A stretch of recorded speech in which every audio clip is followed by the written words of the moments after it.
નમસ્કાર ગુજરાત વિડીયોમાં તમારું સ્વાગત છે। તો ખેડૂત સમાચાર જોવા માટે આપણી ચેનલ ફોરકે ગુજરાતીને સબસ્ક્રાઇબ વિડીયોને લાઈક કરવાનું ના ભૂલતા। લોકસભાની ચૂંટણી પહેલા મોંઘવારી પત્તામાં થઈ શકે છે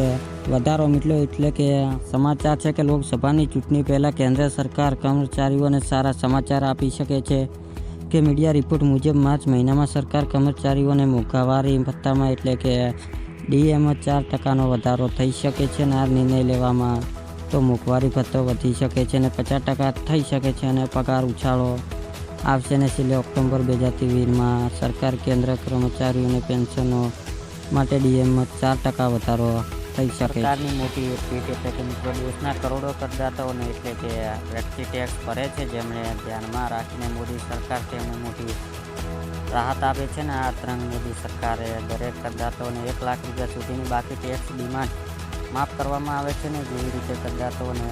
છે તેમને ટેક્સ ડિમાન્ડમાં રાહત આપવામાં આવે છે તો ખેડૂતને પણ દેવા માફ થવા જોઈએ અને લોકોને રાહત મળે તેવી ખેડૂતોને કેમ નહીં તે આવકારે છે ને વિભાગના નાના કરીને માગણીઓ ઉપાડવા માટે કરદાતાઓને 1 લાખ સુધીની મર્યાદા નક્કી કરે છે ને મિત્રો આપણે જણાવી દઈએ કે વચગાળાની બજેટની રજૂ થયેલી હતી તેમાં પ્રતીક્ષ કરીને માગણીઓ હતી પરંતુ તેને પાછી ખેંચવાની જાહેરાત બાદ આ નિર્ણય લેવામાં આવ્યો છે કે આગામી સમયમાં ચૂંટણી આવે છે ને અને ચૂંટણી ટાણે તમે પણ દેવા માફીની માગણીઓ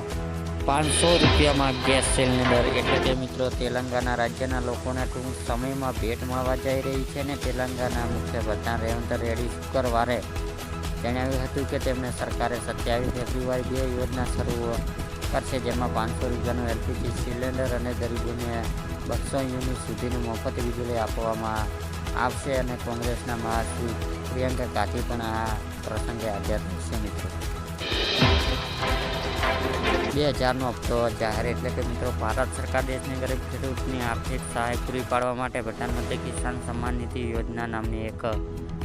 અદ્ભુત યોજના ચલાવી રહ્યા છે અને આ યોજના હેઠળ દર વર્ષે ખેડૂતના ખાતામાં 6000ની આર્થિક સહાય આપવામાં આવે છે અને આ 6000 રૂપિયા નાણાકીય સહાય દર વર્ષે 3 હપ્તામાં આપવામાં આવે છે અને દરેક હપ્તા દર 4 મહિનાની અંતર ખેડૂતના ખાતામાં મોકલવામાં આવે છે અને 15 નવેમ્બર 2023ના રોજ નવીરેશ મુંડાની જન્મજયંતિ નિમિત્તે વડાપ્રધાન નરેન્દ્ર મોદી આયોજિત એક વિશેષ કાર્યક્રમમાં પીએમ કિસાન સન્માન નિધિ યોજના 15મો હપ્તો બહાર પાડ્યો છે।